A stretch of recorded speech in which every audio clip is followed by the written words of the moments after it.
at all those bottles. Wow. Yeah. Wow. Traveling to all these beautiful places around the world, it's important for us to take action to help preserve these areas for future generations. And unfortunately, we end up on some of these beautiful beaches that have all sorts of plastic waste. And worldwide right now, it's estimated that we are producing over 300 million tons of plastic waste each year, and under 10% of that's actually being recycled. So a lot of it's just ending up in our oceans, and not only is it unsightly, but it's causing catastrophic problems to our vulnerable marine ecosystem.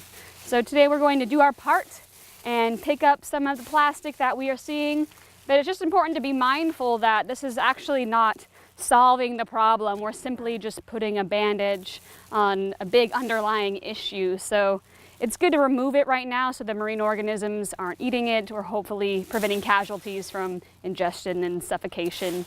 So we will take this back to the ship and dispose of it properly when we have the chance. 2 bottles right here in the same area.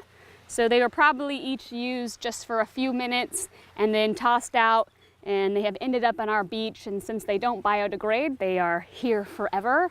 So we're going to take them and dispose of them properly. But this is the reason why on the Lindblad Expeditions National Geographic ships we have stopped using plastic water bottles, and we have moved to reusable ones that we provide to all the guests. And we'll just bring big containers of water to shore so we can refill our reusable water bottles. But I would definitely agree with Shaylin that while it is helpful and does make you feel good to pick things up at the beach, it's really important to be mindful that how you use plastics and how you dispose of plastics. Because if it isn't in the ocean to begin with, then that's going to mean fewer and fewer people have to comb these beaches and pick up the plastic. So it's really important to think about the choices you have in front of you of how you use plastic and how you dispose of it. Over the past few weeks, we've been picking up the trash we've seen on the beach, so it's great to come back and see the difference.